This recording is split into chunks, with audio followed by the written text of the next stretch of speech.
hari abantu batinjiye muri Yesu babaye abayoboke b'amadini n'amatorero. Naguha ibihamya nk'ijana by'ibyo mvuze, kubera ko Yesu yavuze ngo muzabamenyera ku mbuto zabo.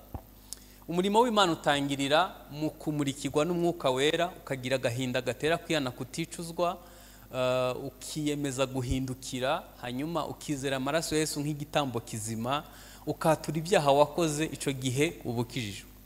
Abasomye agatabo k'umugenzi, nubwo ndavuga bakera barimo hano, Mukristo ageze ku musaraba, hari ibimenyetso byagaragaje ko ageze ku musaraba, ngo yatangiye kurira arijijwe n'ibyaha bye. Hajya wowe wihanye useka cyangwa wihanyurira? Ntimureba ko abagabo b'Abanyafrika tuzi kumitiriza amarangamutima yacu, ngo amarira atemba ajya mu nda. Iyo wahuye n'umwuka wera akakwemeza ko wari kuzarimbuka, akaba guhaye ubugingo buhoraho, ntabwo amarira yatemba ajya imbere.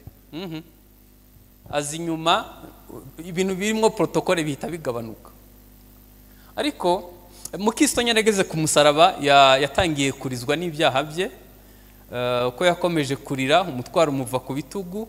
Haza abagabo batatu, umwe aramubwira ngo amahoro y'Imana abe mu mutima wawe, iyo wihanye uhita ugira amahoro. Amwambura ubushwambagara, amwambika umwenda mwiza. Undi araza amushyiraho ikimenyetso mu ruhanga, aramubwira ngo uhereye none uri umwana w'Imana. Abantu bose bavutse mu buryo bw'umwuka bari hano bahindutse kuba abana b'Imana, barabizi neza.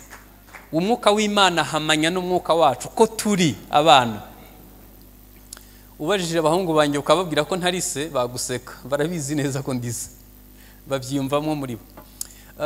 Undi araza muha umuzingo w'igitabo, aramubwira ngo niwitondera ibyanditswe muri iki gitabo bizakubera urufunguzo rukwinjiza mu bwami bw'Imana. Ubwo babyita guhuza ijambo ry'Imana n'imirimo. Umurimo w'Imana rero utangirira mu kwizera Kristo nk'umwami n'umukiza, ugakomereza umurimo w'Imana ugakomereza mu kuduhindura ku ngeso. Akako karakomeye. Abantu benshi barakijijwe, hanyuma ntibatera intambwe yo guhinduka ku ngeso no gusa na Kristo, ku buryo dufite abantu yirata ingeso mbi, akavuga ngo ngiye muzamfata uko niko nteye, ndakara nka papa na sogokuru niko yarameze. Kurakara ko atari imbuto z'umwuka, ko kuntu uteye ko bigora abandi. Wagerageje guhinduka. Nakijwe mfite imyaka 10, ku myaka 13 bantangaho kimwe mu 10, mitani mu kiwacu njya kubana n'abamisiyoneri mu ishamba. 2007 nabaye umupasteri. Ariko ibyo bintu byose mbabwiye muzumva gake mbivuga. Kubera iki? Ngewe nzi ko umurimo w'Imana ari uw'Imana yakoze imbere muri Desire, hanyuma uw'Imana yakoze muri Desire akaba ari wo nsangiza abantu binyuze mu mpano. Ariko nitwita gusa ku mirimo dukora, ubugingo bwacu ntitubwiteho, dushobora gutakaza imbuto tugasigarana impano gusa.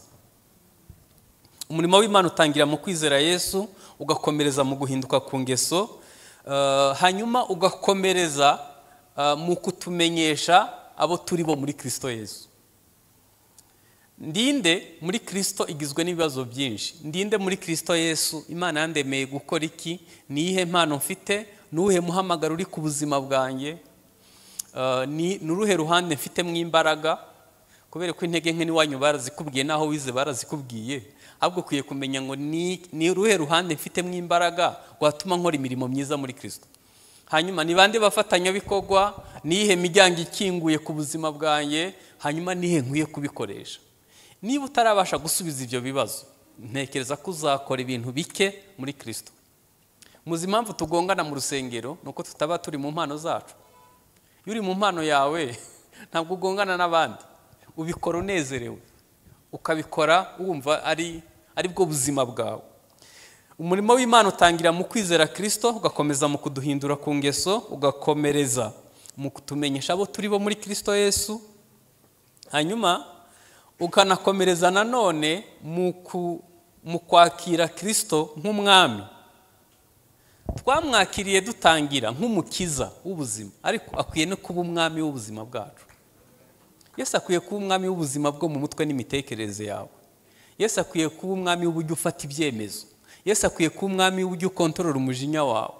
Yesu akwiye kuba umwami w'uburyo ukoresha ingingo zawe zose z'umubiri. 70% umubiri ukominika utavuze. tuneguriranisha amaso n'umunwa ibintu byinshi. Nibyo nabyo Yesu akwiye kubyigarurira. Yesu akwiye kuba umwami w'ujya uhitamo inshuti, Yesu akwiye kuba umwami w'umutungo wawe, Yesu akwiye kuba umwami w'utwo tuntu twose.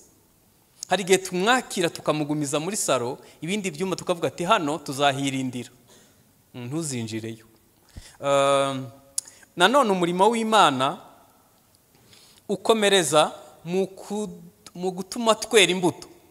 Umuririmbyi yaririmbye ngo kubw'imvura yo mu ijuru nshobora kwera imbuto Imana ishaka. Nagira ngo munyumve neza. Ushatse abashumba benshi wababona, ushatse abaririmbyi benshi ibihumbi n'ibihumbi wabibona, ushatse abantu bakora imirimo ya altari benshi wababona, ariko kubona umuntu yera imbuto wagenda bukira. Mu myaka mike ishize nkijijwe, iyo wabonaga mwene data wumvaga ubonye umuntu wakwizera ugasigira n'inzu ukagenda. Ariko abapagani baravuga ngo hagukoresha umukristo nakoresha utari we. Ubwo batubuzeho iki? Imbuto. Kubona umuntu wo kwizego waganiriza ntuzabisange kuri YouTube cyangwa mu muhanda.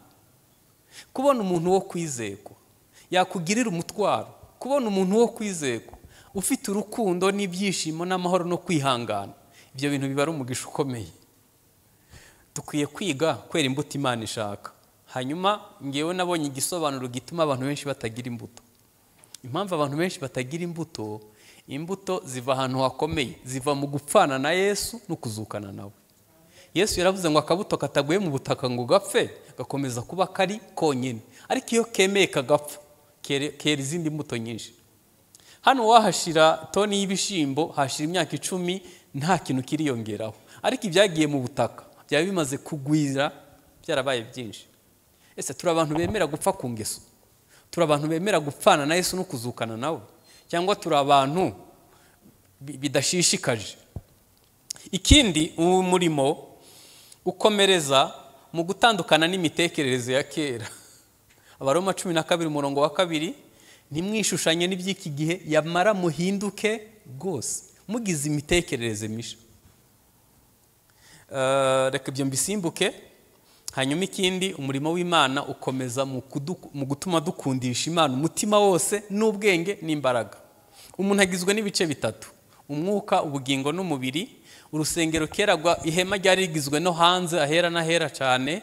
Yesu yavuze amagambo 3: musabe, mushake, mukomange. Nukuvuga kugira ngo Imana yaduhaye itegeko ryo gukundisha Imana ibi bice byombi, igice cy'umwuka, ubugingo n'umubiri. Ariko ari igihe dukundisha Imana amarangamutima.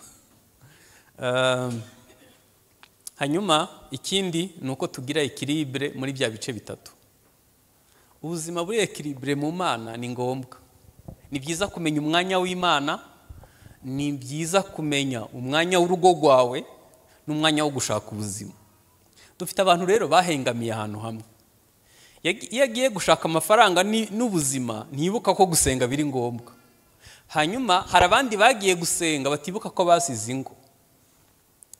Reka mbabaza, ndabizi ko ibyinshi murabikurikira. Iyo urusengero ruteguye amasengesho y'iminsi 120, bakajya bava ku rusengero saa 5 y'ijoro, ubwo abafite abana bato mu minsi 120 baba barakoresheje devoir abana, bibuka ko abana bariye. None Imana ishobora gusenya umuryango ikuba ku rusengero? Twagiye tugira equilibre. Umwanya w'Imana ukamenya umwanya w'urugo rwawe, ariko ukamenya n'umwanya wo gushaka ubuzima. Tukagira ubuzima buri equilibre. Hanyuma ibi bintu byose navuze, byinshi navuze hano, Imana yakoze imbere muri nge, shobora kubisangiza abandi binyuze mu mpano mfite. Ntabwo mwese mushobora kubwiriza, ariko harimo abaririmbyi b'abahanga, harimo abandi bafite izindi mpano. Muzi abanyamatorero ahantu babyiciye bavuze ko umurimo w'Imana ungana n'aka kantu mureba hano, aka konyine hano kuntu ariko gato mu rusengero. Imana ifite inyota y'abantu bajya mu gisirikare bakazaba abasirikare bakuru buzuye umwuka w'Imana. Imana ifite inyota y'abaganga babasha gutandukanya ihungabana n'abadayimoni n'indwara isanzwe. Imana ifite inyota y'abacuruzi, baba abacuruzi b'abahegwe buzuye umwuka w'Imana. Nigeze kumva umushumba umwe wo hano muri iki gihugu yagiye muri Korea y'Epfo kwa Yongicho, hanyuma bamuha umuntu wo kumwitaho kuri hoteli, abana nawe aramufasha, bagiye gutandukana. Wa muntu yamufashije, umushumba wa hano akora mu ikofi, afata amadolari 100 arayamuha yo kumushimira. Uwo muntu aramureba aramubwira ati, nyakubahwa mushumba, ntabwo naje gukorera amafaranga, naje kugukoreraho umugisha. Uko ndeba uku ndi nyiri samusange ku isi, ni ngewe ona. Dufite abakristo agira udufaranga duke, ukabona yarakize, asigaye afite n'iseseme mu maso. Azajya gusenga uko twamuhamagaye, ko dufite ubwitange n'ibindi. Ariko muzi gukira mwakabyara. Imana ikeneye abahegwe buzuye umwuka w'Imana. Imana ikeneye abantu bamenya ko kurera abana neza ari ugukorera Imana. Imana ikeneye abantu batanga serivisi nziza, abantu bakaruhuka. Umurimo w'Imana ntabwo ugarukira hano. Bya bintu byose navuze Imana yakoze imbere muri nge, nkwiye kubikoresha binyuze mu mpano Imana yampaye. Ntabwo abantu bose bazavuga mu ndimi, ariko hari ibindi byinshi twakorera mu Imana. Ni iki kibuza abantu gukorera Imana neza? Ndashaka kuvuga ibintu byinshi cyarimwe. Icyambere ni ukudakizwa. Umuntu yakijijwe, ikintu cyambere akunda no gukorera Imana. Dufite abantu bitiranyije kwinjira itorero no kwinjira muri Yesu. Iyo winjiye muri Yesu, gukorera Imana bihinduka umunezero wawe. Hari umugabo umwe ni umubosi pe, kubijyanye n'ibifadika, Imana yamuhaye umugisha. Hanyuma bamaze imyaka myinshi ku rusengero iwabo, batazi ukora ka kazi tujya kwihereramo. Umunsi umwe kuwa gatandatu pastor arara ku rusengero, agiye kumva yumva ikimodoka gihenze cyane kiraparitse, asohoka kureba uwo muntu arimo gukuramo imikoropesho, asanga ni boss. Avuga ati, ni wewe ukora hano? Avuga ati, uramvumbuye ariko ntuzigire ubivuga, ni wo munezero wanjye. Iyo uzuye umwuka w'Imana, mu bwami bw'Imana nta kazi kaba gato. Nagiye mbona abantu Imana yahaye umugisha mwinshi bicaza abakecuru mu rusengero, ukabona n'umunezero gukorera abandi. Ariko kubera ko tutamenye umuryango mwiza wo kwinjiriramo, hari igihe bitugora. Ikindi kituma tudakorera Imana neza ni ukudahinduka ku ngeso. Iyo ingeso zitahindutse, haba harimo inaringe, haba harimo kwikunda, haba harimo ubwibone, haba harimo n'utuntu twinshi, twa tuntu twose muzi tujyanye na kamere. Ntabwo twatumukorera Imana neza. Ikindi ni ukutagira uwo gutoza.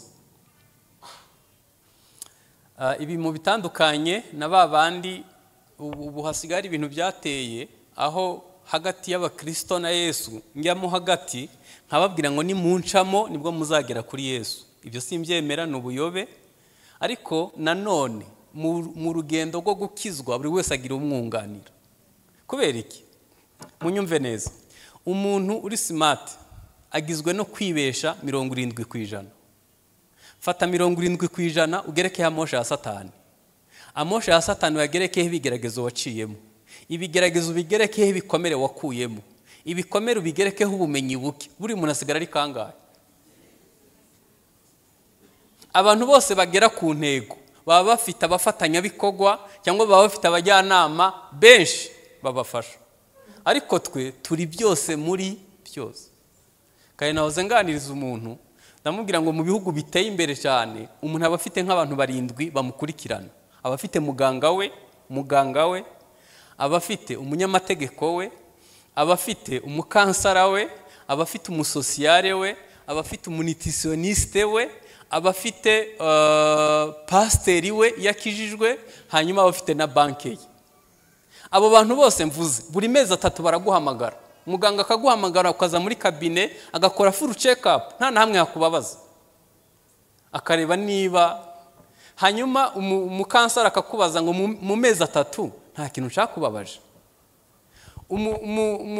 Umusosiyale akakubaza ngo imodoka utwara nta kibazo iguteye. Abaturanyi ntabwo bagusakuriza. Hanyuma umunitisiyoniste akagukorera menu y'ibyo uzafungura mu mezi 3. Twebwe turi byose muri byose, n'ubundi twari dukomeye. Abaroma 15 umurongo wa 2 haravuga ngo umuntu wese anezeze mugenzi we, amubera inyunganizi, amukomeza. Reka mbihine mu ijambo rimwe. Intambara nyinshi mubona mu bizera ziterwa no gukizwa ukirera. Ziterwa no kuba utaragize umuntu gufata ukuboko mu rugendo rw'agakiza. Imana izi ko umuntu arimanye intege nke kuri cya kigero nababwiye. Niyo mpamvu nyuma ya Mose yashizeho Yosuwa, nyuma ya Eliya hari Elisa, nyuma ya Paulo hari Timoteyo, nyuma ya Yesu hari intumwa, nyuma y'abizera hari abashumba n'abandi bantu bashobora kubafasha mu rugendo rw'agakiza. Akabazo k'amatsiko, pasiteri wawe ninde? Pasiteri wawe ninde? Iyo wagize intege nke ninde waturira? Iyo wababaye ninde mu bisangira? Umubabaro usangiwe uragabanuka, ibyishimo bisangiwe biriyongera. Nubaho udafite uwo musangira ubwo buzima, hari intambwe atazatera mu gakiza. Kimwe mu bituma tudakorera Imana neza, kimwe no kudakizwa, cya kabiri no kudahinduka ku ngeso, cya gatatu no kutagira umuntu gutoza. Hanyuma ikindi ni ukubura ubusabane na nyiri umurimo. Hari igihe umuntu aba déconnecté, akaba atagisabana n'uwamushize mu murimo, agasigara yikorera ku giti cye. Rimwe Imana yigeze kumbaza, nababwiye ko nakijwe mfite imyaka 10, ku myaka 13 bakantangaho kimwe mu 10, nkahita mbana n'abamisiyoneri. Nagiye ahantu henshi muri ubwo buryo. Imana umunsi umwe irambaza, ubwo nari ngeze muri adolescence nkunda gufungura. Imana yambaza ngo ko tudaherukana ubahe. Ndavuga nti ngiye mbi imbere yawe. Mubwira kuwa mbere aho nsengera no kuwa kabiri no kuwa gatatu kugeza ku cyumweru. Imana itirambwira ngo ibyo bintu byose bivuze ndabizi, ngo ariko simperukana nawe. Numva ndavangiwe. Ndavuga iyo ari Imana yari kubizi ko aho ntari homba. Ariko nubwo nabagaho hose hari ubusabane bwari bwaratakaye. Hari ahantu nahurira nayo turi babiri ntaherukaga. Imana iragaruka mu cyumweru gikuriye irambwira ngo ntureba ko nakubuze, ngiye kukuvugutira. Inkamba zigushiremo, uzongera kuntambira ibitambo nkwishimira. Numva harimo kugeragezwa, ariko numva sinzi icyo ngiye kuzira. Kuko nisakasatse numvaga nta byaha byambaye amahembe nakoze. Hari igihe wumva rwose uri umukristo, ariko ushobora kuba umukristo wavuye mu busabane utakiri hafi yayo, usigaye yobagwa n'ubwenge na kamere na experience, ariko nta busabane. Mutekeza ko mu butayu yababwiye kwegeranya amanu y'umunsi umwe. Mu isengesho rya Data wa twese aravuga ngo duhe ifunguro ryacu ry'uyu munsi. Ntabwo Imana igwanya kugira stock, nta nubwo igwanya kugira menshi kuri konti. Yifuza ko murebana mu maso buri munsi. Ubusabane bwawe nayo. Icyumweru cya gatatu nagwaye malaria, nkagira ngo ni malaria isanzwe. Nararembye, narivuje ndushaho kuremba, bantwara CHK meze nabi. Banjyamisha hagati y'umukecuru n'umwana, umwana ahita arapfa n'umukecuru ahita arapfa. Muri urgence. Ndavuga nanjye ngiye gupfa, ntangira kwiyeza, Mana umbabarire unyeze, urabizi ko ngukunda. Imana amwe ngo ntango nakuzanye kukwica amazi iminsi narakubuze. Ryamaha. Ndaryama kabisa. Ndaryama, ndaruka ubusore bushiramo, apeti yose ishiriraho. Ndangije kumva nyuma y'iminsi 8 irambwira ngo byuka ugende. Ndabyuka ndataha. Iki kintu twiratana iki gifite agaciro gake. Imana iha agaciro n'ubusabane. Ukwiye kuba buri munsi kurebana na Data wa twese mu maso. Yesu yasenga hagati y'amasaha 3 n'amasaha 4 buri munsi mu rukerera. Kariya karere iyo gakonje kaba munsi ya 0, iyo gashushe karenza dogere 45. Nta joro na rimwe yigeze asiba gusenga. Wambwira ngo ufite akazi kenshi, nta muntu nzi ufite akazi kenshi kuruta aka Yesu. Umuntu yigisha ibihumbi 20 by'abantu nta mikrofone afite, kandi hari igihe yanshena iminsi 3 adahagaze. Uwo muntu yari afite akazi kenshi, ariko ntiyigeze asiba gusenga. Kuki yasenga gutyo? Yasenga kubera impamvu ebyiri. Impamvu ya mbere, yajyaga gutanga raporo kuri Data wa twese ngo arebe ko ibyo yakoze ari ubushake bw'Imana. Marita, Yesu yaramubwiye ngo wavunitse ariko wiruhije muri byinshi. Icyangombwa cyari kimwe. Hagiye tuvunika cyane. Nigeze kubabwira kare ngo kumukorera ntibiruhije, haruhisha imigereka yacu. Muri Amerika buri mwaka hafungura insengero 7,000. bine byose birafunga. Abapasiteri 75% bakorera Imana batishimye, hanyuma hafi 80 bicwa n'ingwara zo mu mutwe kubera umunaniro. Kubera ko dukorera Imana tutishimye, nuko twageretseho imigereka. Ikindi gituma tudakorera Imana neza ni ibikomere bitavuwe. Iyo nkuru yo muri Amerika mbabwiye muyirebe ku rubuga rwitwa Pastors Care, mushobora kubibona. Ibikomere bitavuwe ni ikintu kibi. Umuntu agira amagi 5 mu bwonko, iyo ukomeretse ahita amenekera rimwe. Irya mbere ni ibyishimo, irya kabiri ni imibanire, irya gatatu ni ukureba kure, hanyuma andi ndayihoreye. Dufite abantu baseka ari uko bibagiwe gusa, kagira ngo niko gukiranuka, kuba umukristo no kuba umuntu udaseka, kumbe afitunze umutima ukomeretse. Ushobora kuba ukijijwe waratsindishirijwe, ariko umutima wawe ubitse ibikomere. Hanyuma ibikomere bikoresha ibyaha, ibikomere bitera ingwara. Bamaze kubarura ingwara 1000 zo mu mutwe. Sinzi niba wicaye udafite nk'ebyiri byibuze.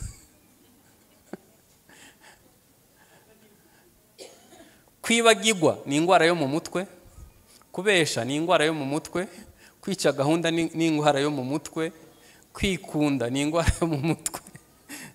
Nakubwira nk'ijana.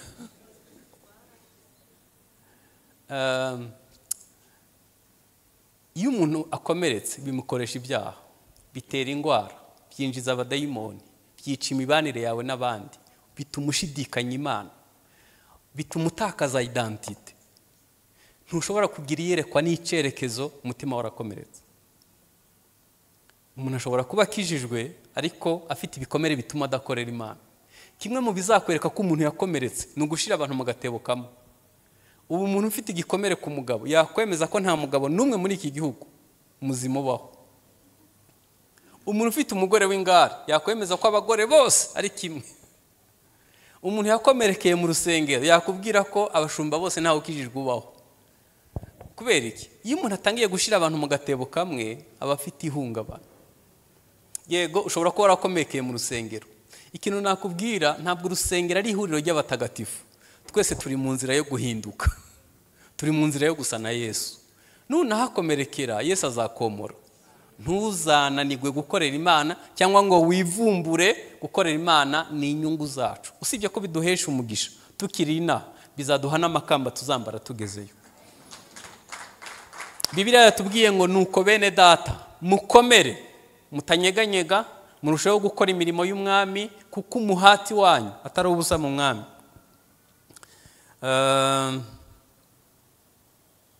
Hanyuma ndashaka kuvuga ahantu umurimo w'Imana utangiye kugenda nabi. Simvuga mwebwe hano, ndavuga mu mirimo y'Imana itandukanye. Bishobora kuba mu rugo iwawe, bishobora kuba mu cumba musengeramo, bishobora kuba ahantu hatandukanye. Ahantu ikintu kizakwereka ko umurimo w'Imana utangiye kugenda nabi cyangwa se winjiriwe, icyambere haza ibice bitari ngombwa. Nari mvuze ibice bitari. Yesu asenga yaravuze ngo bahe kubumwe nkuko turi umwe na Data. Ntabwo yasize abasabiye ibindi byinshi, ahubwo yabasabiye kubumwe. Icya kabiri, igicaniro kirazima. Igicaniro cyo gusenga kirazima. Aho gusenga bisigara bitakigira agaciro kenshi. Nubona igicaniro cyo gusenga cazimye, uzamenye ko aho hantu hinjiriwe. Ngewe nayoboye hano hafi yanyu, hano niho nimikiwe hano hafi yanyu. Hanyuma umwana umwe ari ahantu sinshaka kuhavuga, ariko hari mu kandi karere, ahura n'umudayimoni amwinjiramo.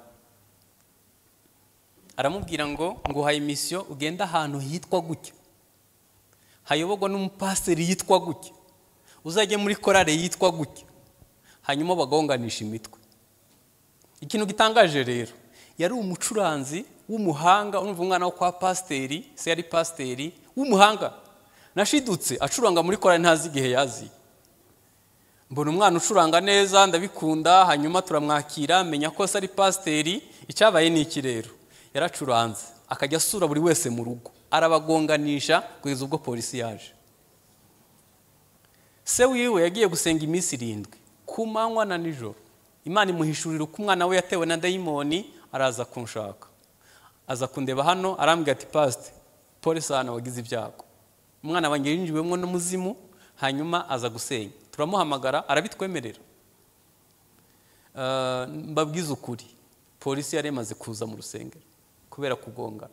Nubona ahantu hari ibice bitari ngombwa, ukabona igicaniro cyo gusenga gifinina kidatera imbere, ukabona abantu bapfa ubusa, ukabona urukundo rukomeza kuyoyoka, hanyuma abantu ukabona umugisha nta bantu nibakigira umugisha, hakaba impfu zidasobanutse, abatwita zivamo, abantu bagira ibyago ubona, n'abari bagerageje kugira ibyo bakora biranga.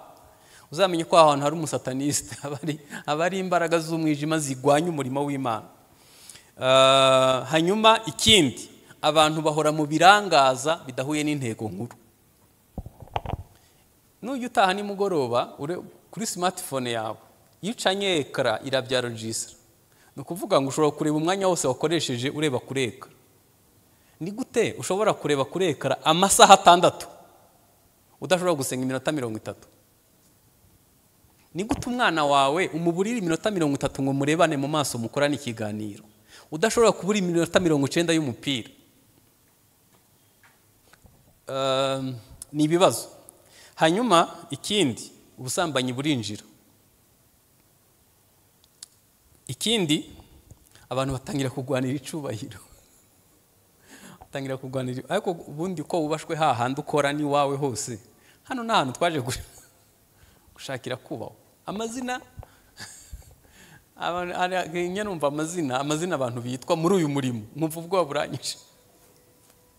Amazina aremereye cyane. Yego ni byiza ko twubahwa, ariko ntituzasanga icubero na nyiracu.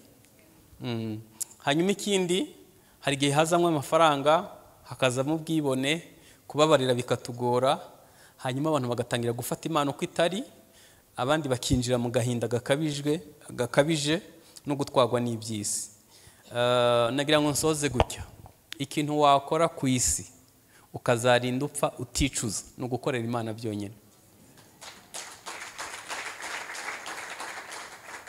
Nasuye umusaza umwe w'inshuti yanjye yabaga Nairobi, yaramaze imyaka 80, yarabwirije imyaka 60. Arambwira ngo pastor, maze imyaka 60 mbwiriza, igihe cyose Imana inkinguriye umuryango. Aravuga ati hari umunyapolitiki uze arakomera imyaka 60 nsanga ntawe. Arambwira ati aha hantu ni ahantu Imana ikurindira, ni ahantu Imana iguhera umugisha, yani guserva ubwami bw'Imana nico kintu cyiza ukwiye gukora. Ibindi bintu byose bigira manda, bigira bifite uko birangira, bifite, ariko abantu Bibiliya avuga ngo umuntu nankorera ankurikire, kuko aho ndi n'umugaragu wanjye ari azaba, kandi umuntu nankorera data azamuha cyubahiro. Sinzi niba twese twarasobanukiwe gukorera Imana ico bivuze. Umugabo umwe yagiye kwiga theology, agira ibyago, yiga theology y'abayobe, agarukana diplome kiremereye, ariko ahetse n'ubuyobe bwinshi. Icyo gihe havuye muri Amerika aje mu gihugu cyabo, Imana yabwiye umukecuru wo mu rusengero, iramubwira ngo nujya gusenga uzatwara ikinyomoro ejo, ariko wa gatandatu azana ikinyomoro mu rusengero. Pastor baramwakira, azanye diplome kiremereye cyane, ariko ahetse n'ubuyobe. Habaho theology nziza, hakaba n'itari ukuri. Hanyuma aravuga, bamuhaye ijambo, aravuga ati torero mvuye kwiga ni sawa, ariko hari ikintu nungutse, twasanze Imana itabaho. Burya ntibaho, ubwo bavuye kwiga. Imana ibwira umukecuru ngo cagiye c'ikinyomoro kirageze. Imana yambwira ngo gifungure ukige, hanyuma ubaze ikibazo. Uriya mushumba umubaza, iki kinyomoro kiraryoshe cyangwa kirabishe? Hanyuma aravuga ati, ahita abaza ikibazo. Pastor avuga ati, mukecuru ko nasize ufite ubwenge, byakenze bite? Ni uri kukige, uzi niba kiryoshe cyangwa kitaryoshe? Aramubwira ngo nawe nagira nkubwira ko watwigishije ibyo utazi, abamuriyeho nibo bazi ko aryoshe. Nta kintu kizadutandukanya n'urukundo rwa Kristo Yesu. natangiye umurimo w'Imana munsi y'igiti muri 86. Muri uyu murimo narakubiswe, narafunzwe inshuro nyinshi, finalima bamfungiye mu Buhindi ahantu ntazi ko nshobora kugaruka, ariko ikintu nababwira n'ubu wampa amahirwe nasubirayo nzakorera Imana, nyasenga ngo n'umwuka wanjye wanyuma nzahumeka, wanyuma uzazana umuntu kuri Yesu. Twunamisha amaso dusenge.